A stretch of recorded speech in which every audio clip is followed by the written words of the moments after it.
Good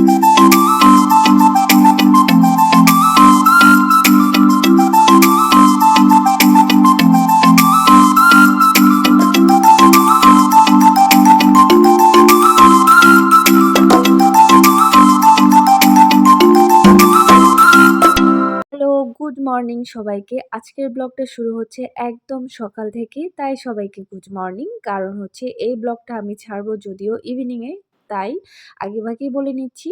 আজকে আমাদের হচ্ছে একটা আউটডোর পিকনিক আছে। তো আমরা সকাল সকাল সবাই মিলে রেডি হয়ে চললাম আমাদের পিকনিক স্পটে।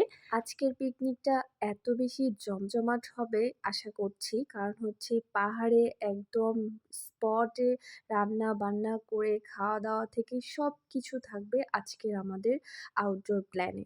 তো তোমরাও দেখতে থাকো আমাদের সাথে। আমি যে মাতাল হাওয়ার মতো হয়ে যেতে যেতে পায়ে পায়ে গেছি জড়িয়ে, কি করে যে ভেবে মরে বলবে কি লোকে। গান গাইতে গাইতে এবং গান শুনতে শুনতে আমরা চলে আসলাম আমাদের মূল স্পটে। সেখানে দাঁড়িয়েছিল আমাদের সাথে আরেকজন, মূলত তারই এলাকা হচ্ছে এই জায়গাটা, এবং সে আজকের ঝুমঘরটার অ্যারেঞ্জমেন্টের দায়িত্বে সে রয়েছে। সো তার জন্য তাকে অনেক অনেক ধন্যবাদ। এরপর আমরা ওখানে দাঁড়ালাম, দাঁড়িয়ে আমরা দেখলাম এবং সে আমাদেরকে দেখালো যে অন্যান্য কয়েকটা ঝুমঘর রয়েছে, আমরা সেগুলোতে যাব কিনা।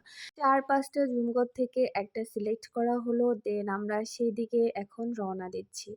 আর এখানেও দাঁড়িয়েছিলাম, আমাদের পিছনের অটোটা আসতে লেট করছিল, মানে পিছনের অটোতে আরও কয়েকজন ছিল।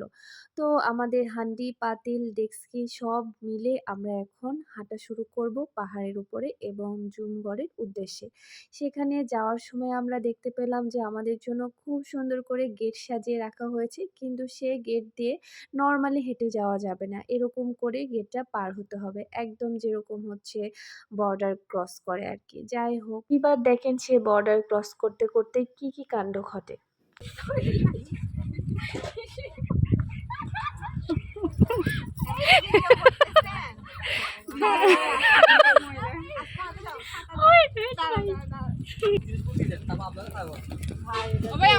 দাঁড়াও,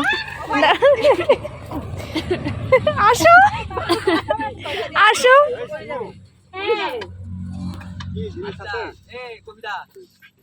রেডি।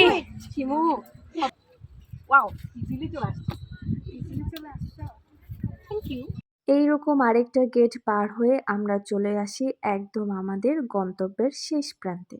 এসেই দেখি যে কত সুন্দর একটা জায়গা, এবং সেখানে আমাদের আগে আগেই চলে এসেছে আমাদের সাথে কয়েকজন, এবং তারা এসে রেস্ট নিচ্ছিল। সমস্ত জিনিসপত্র রাখা হয়ে গিয়েছে। এবার প্রথমে আমাদের চুলা জ্বালানোর পালা এবং লাকড়িগুলোকে ঠিকঠাক করার পালা। আমাদের সাথে সবাই ছিল অনেক অনেক বেশি অ্যাক্টিভ, সবাই হাতে হাতে এটা সেটা করতে করতে আমাদের সব কিছুই অ্যারেঞ্জ করা হয়ে যাচ্ছিল। যেহেতু আমরা একদম সকালবেলা থেকে পিকনিকটা শুরু করেছি, তাই আমাদের প্রথমে আগে সকালের নাস্তাটা সেরে নিতে হবে। আমাদের সকালের নাস্তায় ছিল পরোটা, ভাজি আর হচ্ছে ডেজার্ট আইটেম। ডেজার্টটা আমি বাসা থেকে বানিয়ে নিয়েছিলাম, ভেবেছিলাম দুপুরের খাওয়ার পরে সবাইকে দিব, কিন্তু ডেজার্টটা যেহেতু ফ্রিজ থেকে নামানো এবং হচ্ছে দুধের তৈরি, সো আমাদের দুপুরের খাবার খেতে খেতে এটা ভালো নাও থাকতে পারে, তাই ভাবলাম যে সকালে নাস্তার সাথে ডেজার্টটা সবাইকে সার্ভ করে দিই। এরপর খাওয়া দাওয়া শেষ করে আমাদের হচ্ছে রান্নাবান্নার পালা। তো কয়েকজন যেহেতু রান্নার দায়িত্বে রয়েছেন, তারা রান্না করছেন এবং আমরা বাকিরা আশেপাশে একটু ঘুরে ঘুরে দেখছিলাম। এই পাহাড়টা এত বেশি সুন্দর ছিল, মানে এখানে অনেক অনেক ফলের গাছ ছিল, যেমন কলা গাছ, পেয়ারা গাছ, আম গাছ, তারপরে ছিল মালটা গাছ, আরও ছিল জাম গাছ। তো প্রচুর পরিমাণে পেয়ারা ছিল, যে যার ইচ্ছে মতো আমরা গাছ থেকে একদম ফ্রেশ পেয়ারা পেড়ে খেয়েছি। এইদিকে রান্নাবান্নার কাজ তো চলমান, রান্না করতে করতে আমাদের চলছিল আড্ডা, নাচ, গান সবকিছু। মানে ভরপুর একটা মজার দিন ছিল, এবং কি বলবো, সবাই এত এত বেশি এনজয় করেছি, যাওয়ার আগে কখনোই ভাবি নাই যে এত বেশি মজা হবে। রান্নার প্রায় শেষের পথে, অলরেডি আমাদের ২টা আইটেম হয়ে গিয়েছে, এখন হচ্ছে মাংস রান্নার পালা। আর এদিকে আমরা খাবো কলা পাতায়, সব কলা পাতাগুলো এনে রেডি করা হলো। পাহাড়ে যেরকম গরম পড়ে তেমনি ঠান্ডা বাতাসও থাকে। একটু পরে ঝুমঝুম করে বৃষ্টি চলে আসলো আর ঠান্ডা হাওয়া বইতেছিল। সবার একদম মন প্রাণ শান্ত হয়ে যায়, কারণ তার আগেই ছিল প্রচণ্ড গরম। ঠান্ডা ঠান্ডা বাতাস আর ঝিরিঝিরি বৃষ্টির মধ্যে চলছে রান্না বান্না, নাচ গান, সবকিছুই। কোনো কিছুরই কমতি ছিল না। শুধু কমতি ছিল আমাদের সাথে যারা আসেনি বা কোনো কারণে সমস্যা ছিল, তাদেরকে আমরা খুব মিস করতেছিলাম, যে তারা সবাই যদি আসতো আমরা আরো বেশি মজা করতে পারতাম। এদিকে শ্রাবণ তো ফু দিয়ে দিয়ে একদম রান্না বান্নায় সে খুবই এক্সপার্ট। আর রান্নাগুলো কেমন হয়েছে সেটা আমরা খাওয়ার সময় বলবো। ফাইনালি আমাদের রান্নাবান্না ডান। এবার হচ্ছে আমাদের খাওয়ার পালা।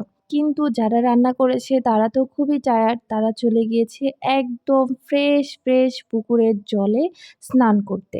তো ওখানে গিয়ে দেখি যে এত সুন্দর পুকুর। সত্যি কথা বলতে খাগড়াছড়িতে এসে আমি ১ম পুকুর দেখলাম। কিন্তু বাকিরা বলতেছিল যে হ্যাঁ, আরও পুকুর আছে, আমাকে নিয়ে যাবে। তো আমার দেখে ভালো লাগতেছিল, কারণ হচ্ছে পুকুরে স্নান করার একটা আলাদা মজা রয়েছে। আর পুকুরটা খুবই সুন্দর ছিল, ওখানে পদ্ম ফুলও ছিল। এই যে দেখতে পাচ্ছেন আমাদের আরেকটা আইটেম হচ্ছে বালা চাও। এবার সবাই মিলে খাওয়া-দাওয়ার পালা। সবাই গোল হয়ে কলাপাতা নিয়ে বসে পড়লাম আর শ্রাবণ আমাদেরকে পরিবেশন করে দিবে। কারণ সে রান্না-বান্নায় পরিবেশনে খুবই পটু একটা ছেলে। আমি দেখে তো অবাকই হলাম যে সে অনেক গুণী একটা ছেলে। আমাদের আজকের মেনুতে ছিল বাঁশকরল দিয়ে মুরগির মাংস, বালা চাও আর হচ্ছে ডাল ভুনা। সাথে ছিল পেঁয়াজ, শসা আর হচ্ছে লেবু। মানে একদম পাহাড়ে বসে জমজমাট খাবার-দাবার কাকে বলে, এটা হচ্ছে সেটা। আপনারা যারা লোভ দিচ্ছেন, লালসা দিচ্ছেন, কিছু করার নাই ভাই। এরকম এনজয় করতে হলে আপনাকে ঘুরতে হবে, বের হতে হবে। তাছাড়া উপায় নাই এরকম করে এনজয় করার, বিশ্বাস করেন। যাই হোক, খাওয়া-দাওয়ার পর্ব যেহেতু শুরু হয়ে গিয়েছে, আমি শুরু করে দিলাম বালা চাও দিয়ে। আর বালা চাও কার ভালো লাগে অবশ্যই জানাবেন। সবাই মিলে যে এত সুন্দর করে বসে খাওয়া-দাওয়া করছি, এটার যে কি একটা আনন্দ, সেটা যে করেছে সে শুধু বুঝতে পারবে। খাওয়া-দাওয়া শেষ করে আমাদের পেটটা একদম গোপাল ভাঁড়ের মতো হয়ে গিয়েছে। এবার হচ্ছে আমাদের পেটটা কমানোর পালা, মানে রেস্ট নেওয়ার পালা।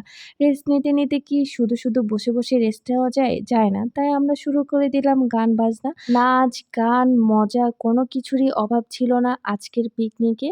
সর্বশেষ আমাদের আজকের ডেটা এত ভালো ছিল, তার জন্য সবাইকে অনেক ধন্যবাদ। টাটা।